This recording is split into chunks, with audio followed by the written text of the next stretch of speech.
Welcome to History with Herodotus, where we embark on a journey through the annals of time, uncovering the intricate tapestry of human experience. This landmark document, issued by President Abraham Lincoln in 1863, would forever alter the trajectory of a nation, shaping the course of freedom and equality for generations to come. The United States, still in its formative years, was grappling with the inherent contradictions of its founding principles.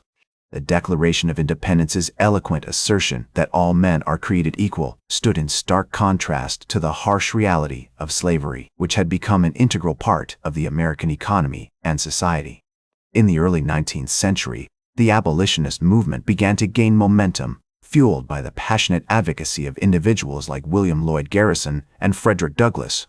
Their tireless efforts to expose the brutalities of slavery and challenge its moral legitimacy helped to galvanize public opinion, particularly in the northern states. Meanwhile, the southern states, heavily reliant on slave labor, grew increasingly entrenched in their defense of the institution.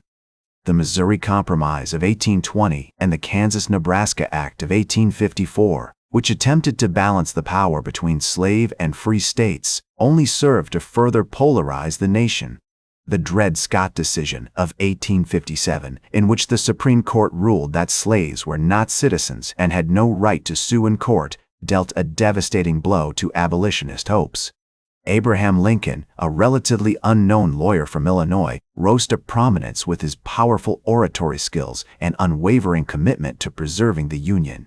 His election as president in 1860, without carrying a single Southern state, was seen as a provocation by many in the South, who viewed him as a threat to their way of life. As several Southern states seceded from the Union, forming the Confederate States of America, Lincoln faced an unprecedented crisis. The Civil War, which began in April 1861 with the Confederate attack on Fort Sumter, would become a crucible for the nation, testing its mettle and forcing a reckoning with the fundamental issue of slavery. As the war raged on, Lincoln's thoughts turned increasingly to the question of emancipation. He began to see the conflict not merely as a struggle to preserve the Union, but as an opportunity to redefine the very fabric of American society. In the summer of 1862, Lincoln drafted a preliminary proclamation which he shared with his cabinet. This document, though not yet ready for public consumption, marked a significant shift in Lincoln's thinking, as he began to contemplate the possibility of freeing all slaves in the Confederate territories. As the summer of 1862 drew to a close, Lincoln's cabinet began to grapple with the implications of the preliminary proclamation. Secretary of State William Seward, a strong supporter of emancipation, urged caution, fearing that such a move could alienate border states and push them into the Confederate camp. Meanwhile, Treasury Secretary Salmon Chase, a vocal abolitionist, pushed for immediate action, arguing that the war effort would be greatly strengthened by the liberation of millions of enslaved individuals. On September 22, 1862, Lincoln issued the preliminary Emancipation Proclamation, declaring that all slaves in states still in rebellion against the Union would be freed on January 1, 1863. This document, though not a law itself, served as a warning to Confederate leaders that they had 100 days to cease their rebellion and rejoin the Union or face the consequences of emancipation. The response from the South was predictably defiant, with many viewing the proclamation as an attempt to incite slave uprisings and destabilize their societies. As the clock ticked down to January 1, 1863, Lincoln worked tirelessly to refine his policy, ensuring that it would be both effective and constitutional. He spent countless hours consulting with his advisors, poring over drafts of the final proclamation, and weighing the potential consequences of his actions. On New Year's Day, 1863, Lincoln issued the final Emancipation Proclamation, declaring that all persons held as slaves within any state or designated part of a state, the people whereof shall then be in rebellion against the United States, shall be thenceforward, and forever free. The reaction to the Emancipation Proclamation was immediate and far-reaching. Abolitionists, and many in the North, hailed it as a major step towards ending the injustice of slavery, while others criticized it for not going far enough. The Confederate leadership, meanwhile, saw it as a desperate attempt to undermine their war effort and vowed to continue fighting. As Frederick Douglass, the former slave turned prominent abolitionist, would later reflect, the Emancipation Proclamation was not a mere paper proclamation, but a living, breathing, acting instrument which broke the chains of slavery and gave liberty to millions.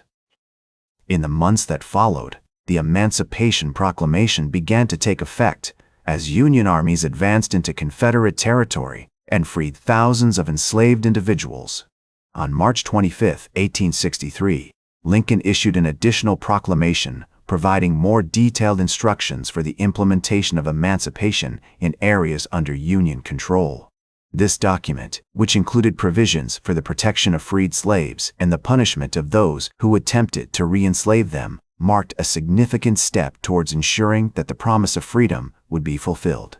As the war raged on, the Emancipation Proclamation continued to shape the course of events, influencing everything from military strategy to public opinion. On June 19, 1863, Union forces under General Ulysses S. Grant launched a successful assault on the Confederate stronghold of Vicksburg, Mississippi, freeing thousands of enslaved individuals in the process. This victory, which gave the Union control of the Mississippi River, marked a major turning point in the war and underscored the significance of the Emancipation Proclamation as a military strategy. The summer of 1863 would prove to be a pivotal moment in the history of the Emancipation Proclamation, as Lincoln's policy faced its first major test. On July 13, 1863, rioting broke out in New York City as thousands of white working-class citizens, many of whom were Irish and German immigrants, took to the streets to protest the draft and the Emancipation Proclamation.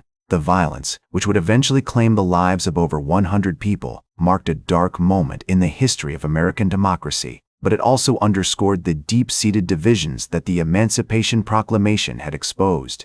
As the summer of 1863 drew to a close, the Emancipation Proclamation continued to shape the course of the war and the nation's destiny. The New York City draft riots, though a dark moment in American history, ultimately did little to undermine the proclamation's impact. In fact, they served as a stark reminder of the deep-seated divisions that the document had exposed and the long, difficult road that lay ahead for the nation. In the months that followed, Union forces continued to advance into Confederate territory, freeing thousands of enslaved individuals and bringing the institution of slavery ever closer to its eventual demise. On November 19, 1863, Lincoln delivered his iconic Gettysburg Address, in which he redefined the purpose of the war and honored the sacrifices of those who had died in pursuit of freedom and equality. Though not directly addressing the Emancipation Proclamation, Lincoln's words underscore the profound significance of the document and its role in shaping the nation's future. As the war drew to a close, the Emancipation Proclamation played a crucial role in shaping the Reconstruction era that followed. In January 1865, Union forces under General William Tecumseh Sherman marched through Georgia and the Carolinas, freeing tens of thousands of enslaved individuals and leaving a trail of destruction in their wake. The following month, Congress passed the 13th Amendment to the Constitution, formally abolishing slavery throughout the United States. In the years that followed, the Emancipation Proclamation would come to be remembered as a pivotal moment in American history, a turning point in the nation's long and difficult struggle for freedom and equality. As Lincoln himself once said, "The dogmas of the quiet past are inadequate to the stormy present. The occasion is piled high with difficulty, and we must rise with the occasion. As our case is new, so we must think anew and act anew." These words, spoken in the midst of the Civil War, would prove prophetic as the Emancipation Proclamation paved the way for a new era of freedom and equality in America. Today, the Emancipation Proclamation is remembered as a powerful symbol of the nation's commitment to liberty and justice. It is celebrated as a testament to the enduring power of human freedom and the unyielding determination of those who fought to achieve it.